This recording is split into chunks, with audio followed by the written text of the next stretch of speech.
Good morning. నేను మీ history Saida Reddy సార్ని. ఆధునిక భారతదేశ చరిత్రలో భాగంగా యూరోపియన్ల రాక అనే టాపిక్లో డచ్ వారి తర్వాత భారతదేశానికి వచ్చిన మరొక ఐరోపా దేశం బ్రిటిష్. ఈ బ్రిటిష్ వారు భారతదేశానికి వ్యాపారం అనే పేరుతో వచ్చి భారతదేశాన్ని ఆక్రమించుకుని దాదాపు 250 సంవత్సరాల పాటు మన భారతదేశాన్ని పరిపాలించడం జరిగింది. అసలు బ్రిటిష్ వారు ఇతర దేశాలు వెళ్ళి వ్యాపారం చేసుకోవడానికి వీళ్ళకి అనుకూలించిన అంశాలు ఏమున్నాయి, తర్వాత బ్రిటిష్ ఈస్ట్ ఇండియా కంపెనీని ఏ విధంగా స్థాపించుకున్నారు, ఆ కంపెనీ ఏ విధంగా నౌకాయానాలు చేపట్టి భారతదేశాన్ని చేరుకుంది, ఆనాడు మన భారతదేశంలో బ్రిటిష్ వారికి అనుమతించిన రాజులు ఎవరున్నారు, అలాగే బ్రిటిష్ వారు స్థావరాలు ఎలా ఏర్పాటు చేసి భారతదేశంలో స్థిరపడ్డారో పరిశీలిద్దాం. 16వ శతాబ్దం వచ్చే వరకు బ్రిటిష్ వారు మరొక ఐరోపా దేశాన్ని ఎదుర్కొనే శక్తి కానీ సామర్థ్యం కానీ బ్రిటిష్ వారికి అసలుకు లేదు. అలాగే బ్రిటిష్ వారు నౌకాయానంలో కూడా చాలా బలహీనంగా ఉండేవారు. ఆనాడు ఇంగ్లాండ్ రాణిగా ఎలిజబెత్ మహారాణి వన్ వచ్చిన తర్వాత బ్రిటిష్ వారు నౌకాయానంలో క్రమేణా పుంజుకోవటం జరిగింది. ఇంగ్లాండ్ రాణి ఎలిజబెత్ మహారాణి వన్ 1558 నుంచి 1603 వరకు ఇంగ్లాండ్ను పరిపాలించడం జరిగింది. ఎలిజబెత్ మహారాణి వన్ ట్యూడర్ అనే వంశానికి చెందిన పాలకురాలు. ఎలిజబెత్ మహారాణి వన్ కాలంలో మన భారతదేశానికి అనేక మంది రాయబారులు, ప్రముఖులు మొఘల్ చక్రవర్తి అక్బర్ యొక్క ఆస్థానాన్ని సందర్శించడం జరిగింది. ఆనాడు ఎలిజబెత్ మహారాణి వన్ కాలంలో భారతదేశానికి వచ్చిన రాయబారుల్లో ప్రముఖుల్లో ప్రధానంగా మనకి జాన్ మిడిన్ హాల్, రాల్ఫ్ ఫిచ్ అనే వాళ్ళు కనిపిస్తారు. ఈ రాల్ఫ్ ఫిచ్ అనే అతనిపై అనేక కథనాలు కూడా ఉండటం జరిగింది. రాల్ఫ్ ఫిచ్ అనే అతను అరేబియా ప్రాంతం వద్ద పోర్చుగీస్ వారికి దొరికినట్లు, పోర్చుగీస్ వారు రాల్ఫ్ ఫిచ్ని పట్టుకొని గోవాలో జైల్లో బంధించినట్లు, రాల్ఫ్ ఫిచ్ ఆ గోవా జైల్లో నుంచి తప్పించుకొని ఉత్తర భారతదేశం మొఘల్ చక్రవర్తి అక్బర్ యొక్క ఆస్థానాన్ని సందర్శించినట్లు కథనాలు కలవు. ఇలా భారతదేశానికి వచ్చిన రాయబారులు, ప్రముఖులు మన భారతదేశం యొక్క గొప్పతనాన్ని, భారతదేశంలో దొరికే వస్తువుల గురించి, సంపద గురించి పుస్తకాల రూపంలో కానీ లేఖల రూపంలో కానీ ఇంగ్లాండ్ ప్రభుత్వానికి అందించడం జరిగింది. ఈ సమాచారం కూడా బ్రిటిష్ వారికి ఎంతో దోహదం పడింది భారతదేశానికి వెళ్ళి వ్యాపారం చేసుకోవడానికి. బ్రిటిష్ వారికి అనుకూలించిన అంశాలు 1587లో దాదాపు 1,00,000 పౌండ్ల విలువైన బహుమానాలు కలిగిన పోర్చుగీస్ వారి నౌక మన భారతదేశం నుండి బయలుదేరింది.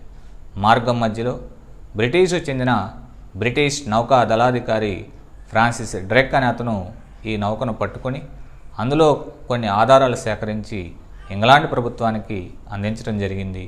ఈ యొక్క సమాచారం కూడా బ్రిటిష్ వారికి ఉపయోగపడింది. ఈ ఫ్రాన్సిస్ డ్రేక్ అనే అతనిపై అనేక కథనాలు ఉన్నాయి.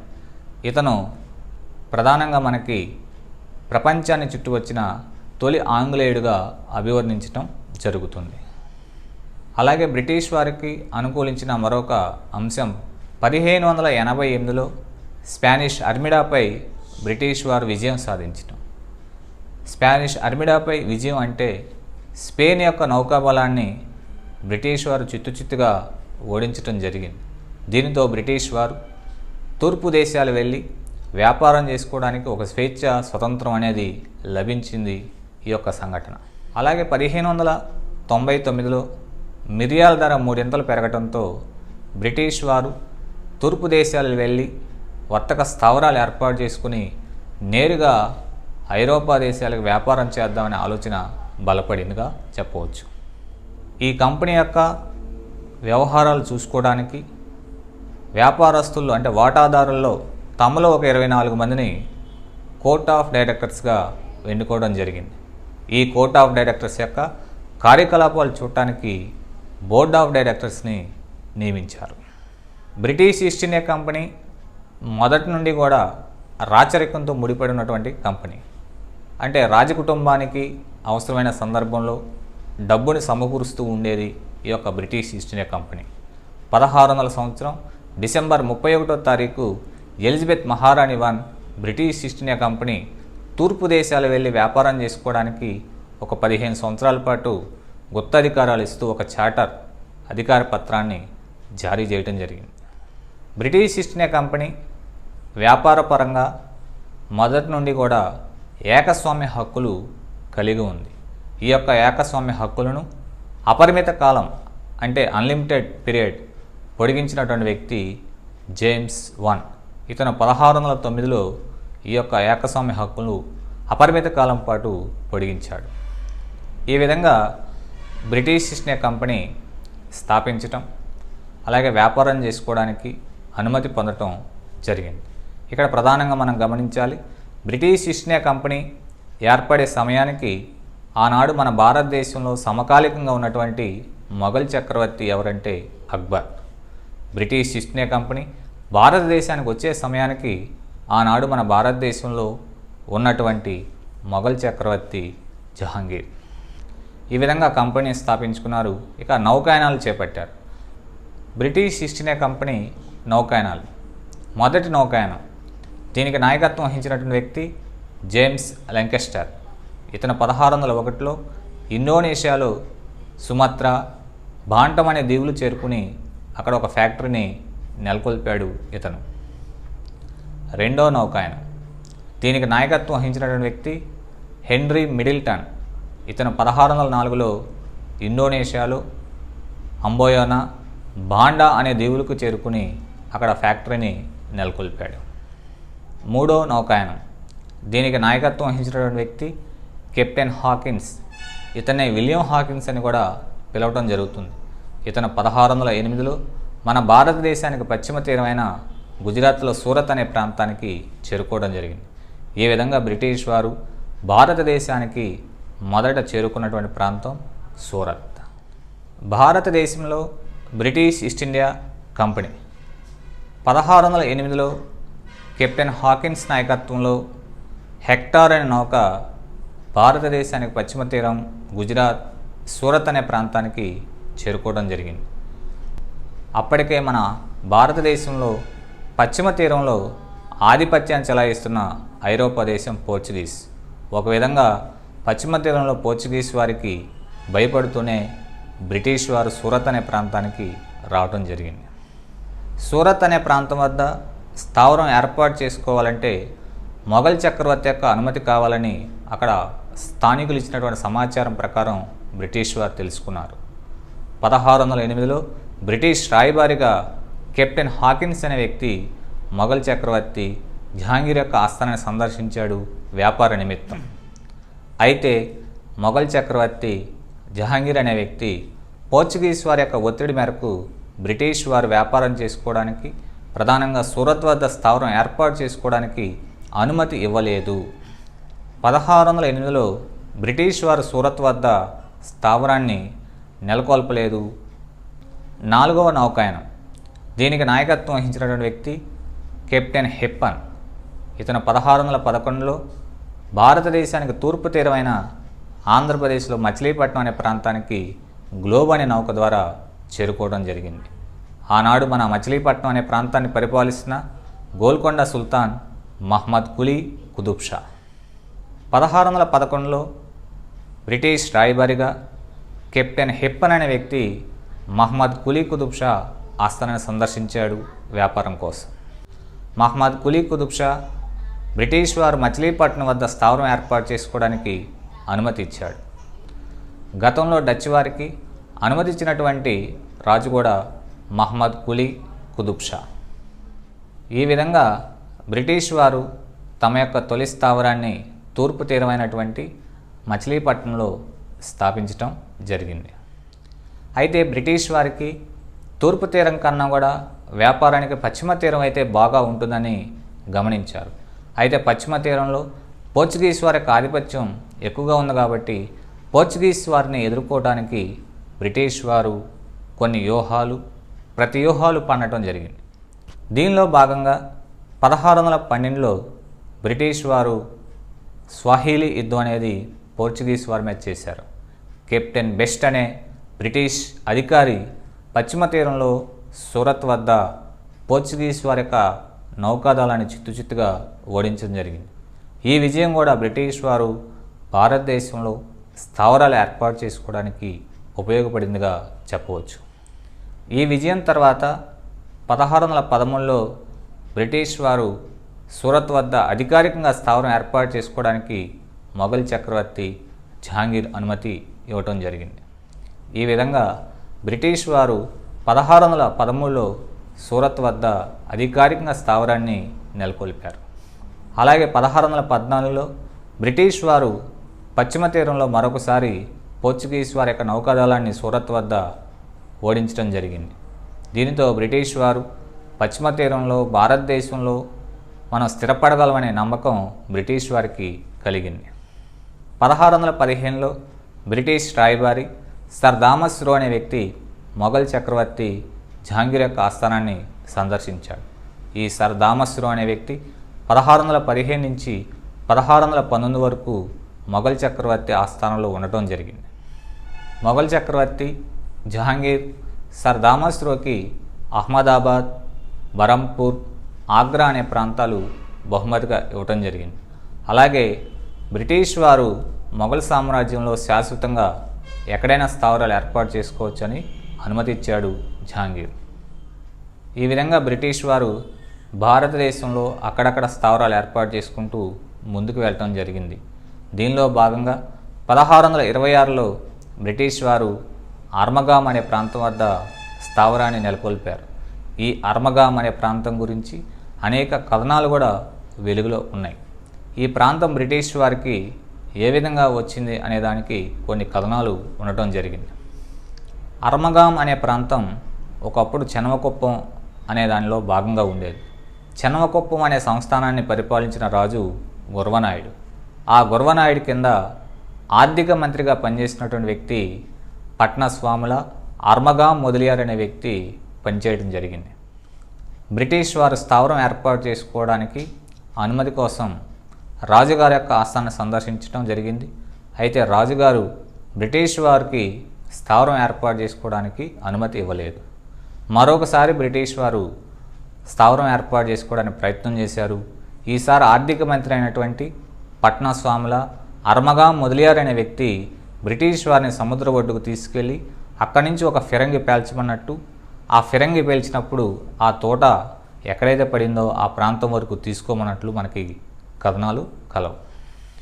ఈ విధంగా బ్రిటిష్ వారికి ఈ ప్రాంతం రావడానికి కారకుడు పట్నస్వాముల అర్మగామ్ మొదలియార్ అనే వ్యక్తి కాబట్టి అతని పేరే దీనికి బ్రిటిష్ వారి కృతజ్ఞత కింద పెట్టుకోవడం జరిగింది. అర్మగామ్ అనే ప్రాంతంలో బ్రిటిష్ వారు ఒక ఓడరేవును కూడా ఏర్పాటు చేశారు. ఈ యొక్క ఓడరేవు పేరు ప్రధానంగా మనకి బ్లాక్ హుడ్ హార్బర్ అనే పేరుతో పిలుస్తారు. బ్లాక్ హుడ్ హార్బర్ అనే అధికారి ప్రధాన పాత్ర పోషించాడు కాబట్టి దీని యొక్క నిర్మాణంలో అతని పేరే రావడం జరిగింది, బ్లాక్ హుడ్ హార్బర్.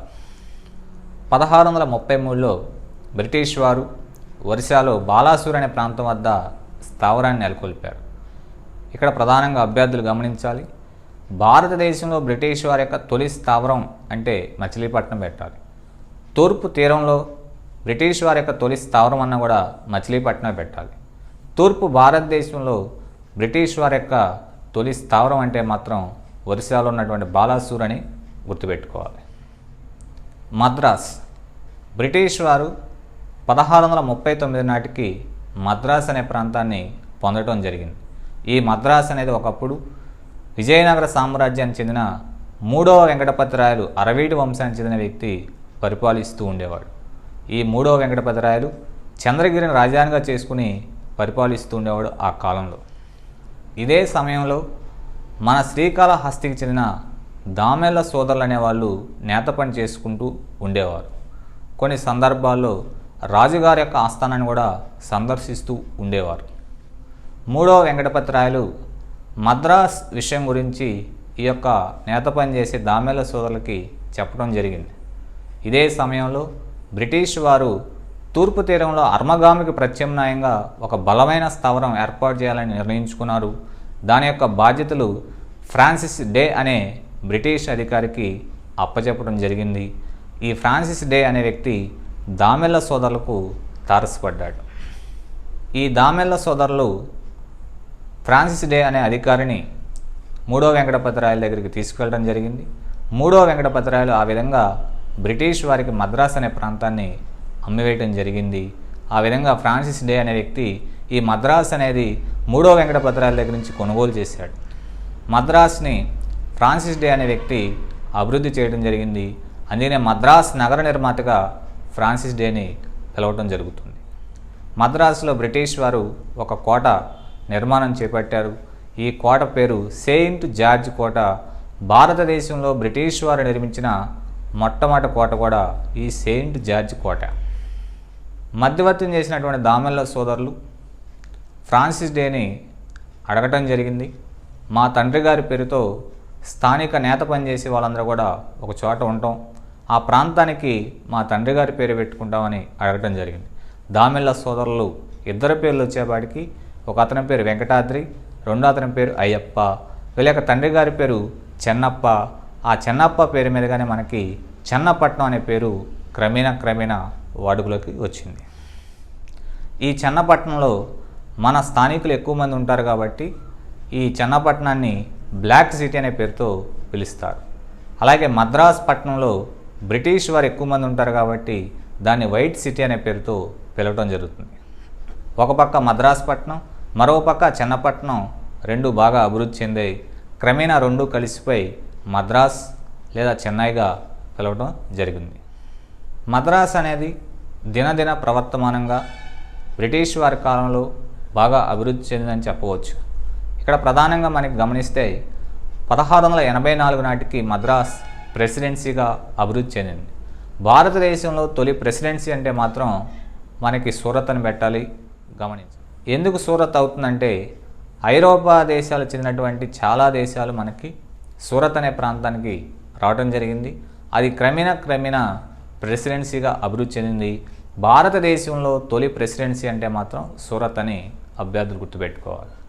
అలాగే భారతదేశంలో మద్రాస్ అనేది తొలి మున్సిపాలిటీగా డెవలప్ అయింది 1687 నాటికి. ముంబై 1668 నాటికి ముంబై అనే ప్రాంతాన్ని బ్రిటిష్ వారు పొందారు. ఒకప్పుడు మనం పోర్చుగీస్ వారి దగ్గర కూడా ముంబై గురించి ప్రస్తావించాం. 1661లో బ్రిటిష్ యువరాజు చార్లెస్ టూకి పోర్చుగీస్ యువరాణి క్యాథరిన్కి మధ్య వివాహం జరిగింది.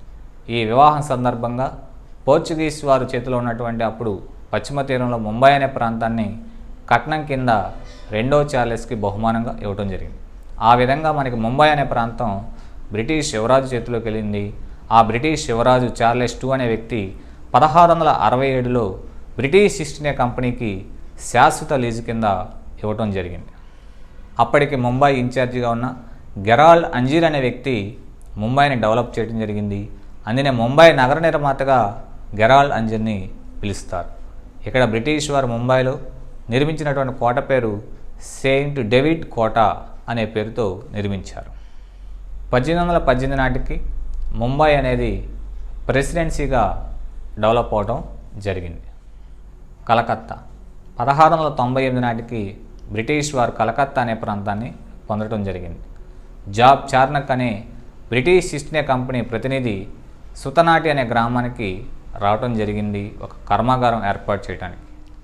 ఈ జాబ్ చార్నక్ అనే వ్యక్తి ఈ సుతునూతి లేదా సుతనాటి అనే గ్రామం చుట్టూ మరో 2 గ్రామాలు ఉండేవి.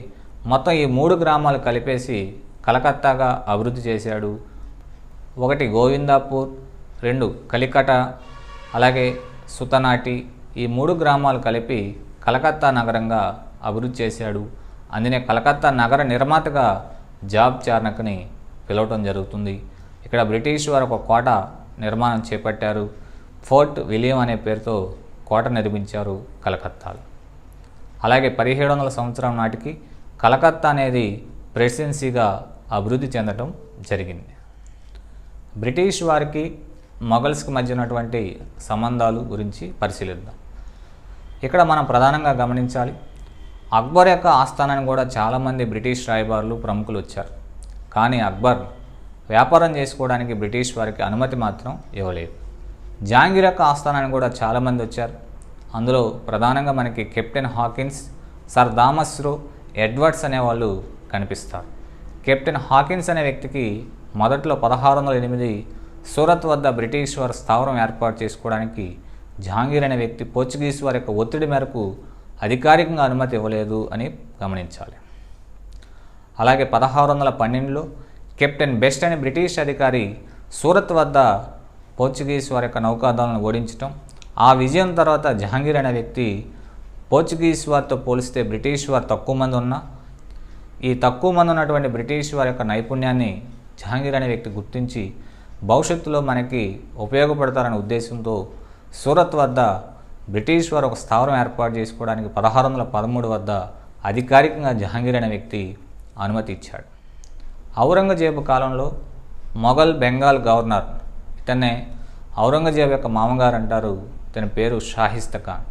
ఇతను ఫ్రెంచ్ వారు బెంగాల్లో చంద్రనాగర్ వద్ద స్థావరం ఏర్పాటు చేసుకోవడానికి అనుమతి ఇచ్చాడు ఇతను 1690లో.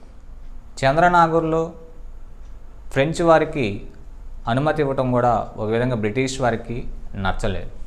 తర్వాత ఔరంగజేబు ప్రతి సంవత్సరం కూడా మక్కా యాత్రకు కొంతమందిని పంపిస్తూ ఉండేవాడు. ఆ కాలంలో మక్కా యాత్రకు కొంతమంది వెళ్తున్న సమయంలో బాంబేకి చెందినటువంటి గవర్నర్ చైల్డ్ బ్రదర్స్ అనేవాళ్ళు ఔరంగజేబు పంపించినటువంటి మక్కా యాత్రను అడ్డుకోవడం జరిగింది. ఔరంగజేబు బ్రిటిష్ వారి మీద కక్ష పెట్టుకుని 1690లో బ్రిటిష్ వారిపై యుద్ధం ప్రకటించడం జరిగింది. బ్రిటిష్ వారిని సంపూర్ణంగా ఓడించినటువంటి మొఘల్ చక్రవర్తి ఎవరంటే ఔరంగజేబు. బ్రిటిష్ వారు వెంటనే తేరుకుని భారతదేశంలో మన యొక్క మనుగడ కష్టమని తెలుసుకుని వెంటనే ఔరంగజేబు కాళ్ళ మీద పడి ప్రాధాయపడ్డారు. రాజుగారి యొక్క ఆజ్ఞలు శిరసావహిస్తాం, పన్ను కట్టుకుంటాం, అలాగే మీరు తిరిగి మా స్థావరాలు ఇవ్వాలని వేడుకోవడం జరిగింది. ఆ విధంగా ఔరంగజేబు అనే వ్యక్తి బ్రిటిష్ వారికి తిరిగి ఆ స్థావరాలు మళ్ళీ ఇవ్వటం జరిగింది. బంగారు ఫర్మానా 1717లో బ్రిటిష్ వారు బంగారు ఫర్మాన్ అనేది పొందడం జరిగింది. మనకి మొఘల్ చక్రవర్తి అంటే లేటర్ మొఘల్స్ అంటాం, అందులో ఫరూఖ్షార్ అనే మొఘల్ చక్రవర్తి క్యాన్సర్ వ్యాధితో బాధపడుతూ ఉండేవాడు ఆ కాలంలో. ఇతని యొక్క ఆస్థానానికి కొంతమంది బ్రిటిష్ రాయబారులు రావడం జరిగింది. అందులో ప్రధానంగా మనకి జాన్ సోర్మాన్, విలియం హామిల్టన్, అలాగే స్టీఫెన్సన్ అనేవాళ్ళు ఫరూఖ్షార్ యొక్క ఆస్థానాన్ని సందర్శించారు. డాక్టర్ విలియం హామిల్టన్ అనే వ్యక్తి ఫరూఖ్షార్ యొక్క క్యాన్సర్ వ్యాధిని గుర్తించి నయం చేయడం జరిగింది. దీంతో కృతజ్ఞత కింద ఫరూఖ్షార్ అనే వ్యక్తి బ్రిటిష్ వారికి 1717లో బంగారు ఫర్మానా జారీ చేశాడు. ఈ బంగారు ఫర్మానానే రాయల్ ఫర్మానా అని కూడా పిలవడం జరుగుతుంది. ఇంతకీ బంగారు ఫర్మానా అంటే అర్థమేంటి? గుజరాత్, దక్కన్, బెంగాల్ ప్రాంతాల్లో స్వేచ్ఛగా వాణిజ్యం చేసుకోవచ్చు, ఎటువంటి ఎగుమతి దిగుమతి సుంకాలు కట్టవసరం లేదు. అయితే సంవత్సరానికి 3000 రూపాయలు కడితే సరిపోతుంది, మధ్యలో ఎటువంటి సుంకాలు కూడా కట్టవసరం లేదు. దీన్నే బంగారు ఫర్మానా అనే పేరుతో పిలుస్తారు. అయితే బ్రిటిష్ వారికి బెంగాల్ ప్రాంతంలో ఉన్నటువంటి స్థానిక పాలకులు ఈ బంగారు ఫర్మానాన్ని అడ్డుకోవడం జరిగింది. దీంతో బ్రిటిష్ వారు బెంగాల్ ప్రాంతంలో ఎగుమతి దిగుమతి సుంకాలు మినహాయించాలన్న ఉద్దేశంతో ఆ స్థానిక పాలకులతో వైరం పెట్టుకోవడం జరిగింది. అది క్రమేణా తర్వాత కాలంలో ప్లాసీ యుద్ధాన్ని కూడా దారితీసిందిగా చెప్పవచ్చు ఈ యొక్క బంగారు ఫర్మానా. బ్రిటిష్ వారి యొక్క వాస్తుశైలి. బ్రిటిష్ వారి వాస్తుశైలి భారతదేశంలో ప్రధానంగా 2 రకాలుగా కనపడుతుంది. ఒకటి గోతిక్ వాస్తుశైలిలో నిర్మాణాలు కనిపిస్తాయి కొన్ని, మరొకటి నియో రోమన్ వాస్తుశైలిలో కొన్ని నిర్మాణాలు కనపడతాయి. మొదటిది గోతిక్ వాస్తుశైలి. ఈ గోతిక్ వాస్తుశైలి ఇండియాలో గల వాస్తుశైలితో మిళితమై దీన్నే ఇండో గోతిక్ వాస్తుశైలిగా, మొఘల్ గోతిక్ వాస్తుశైలిగా, విక్టోరియన్ వాస్తుశైలిగా, దీనినే ఇండో సరసానిక్ వాస్తుశైలిగా పిలవటం జరుగుతుంది. ఈ గోతిక్ వాస్తుశైలిలో నిర్మాణాలు పరిశీలిస్తే పెద్ద పెద్ద నిర్మాణాలు కనపడతాయి. గోడలు చాలా పలచగా ఉంటాయి, కిటికీలు చాలా పెద్దగా కనపడుతూ ఉంటాయి. ఈ నిర్మాణాలకి ఎక్కువగా ఎర్ర ఇసుకరాయి లైమ్ స్టోన్ అనేది ప్రధానంగా ఉపయోగించారు. భారతదేశంలో గోతిక్ వాస్తుశైలికి నిర్మాణాలకి ఉదాహరణగా విక్టోరియా మెమోరియల్ మనకు కలకత్తాలో ఉంది, కనిపిస్తుంది. గేట్వే ఆఫ్ ఇండియా ముంబైలో ఉంది. అలాగే మద్రాస్ హైకోర్ట్ మద్రాసులో ఉంది. ఇవన్నీ కూడా గోతిక్ వాస్తుశైలిలో మనకు కనపడతాయి. నియో రోమన్ వాస్తుశైలి. ఈ నియో రోమన్ వాస్తుశైలి అనేది భారతదేశంలో 1911 నుంచి కనపడుతుంది. బ్రిటిష్ వారు బెంగాల్ విభజన రద్దు చేసిన తర్వాత రాజధాని కలకత్తా నుంచి ఢిల్లీకి మార్చారు. ఆ ఢిల్లీకి మార్చిన తర్వాత వీరు నిర్మాణాలు చేపట్టినటువంటి నిర్మాణాలన్నీ కూడా నియో రోమన్ వాస్తుశైలిలో మనకు కనపడతాయి. ఈ నియో రోమన్ వాస్తుశైలి నిర్మాణాలు ఎక్కువగా వలయాకారంలో కనపడతాయి. ఈ వలయాకార నిర్మాణాలు మనందరికీ తెలిసినటువంటి, ఉదాహరణగా పార్లమెంట్, సుప్రీంకోర్టు, రాష్ట్రపతి భవన్, ఇలా ఈ నిర్మాణాలన్నీ కూడా నియో రోమన్ వాస్తుశైలిలో నిర్మాణాలు. ఇది బ్రిటిష్ వారి గురించి.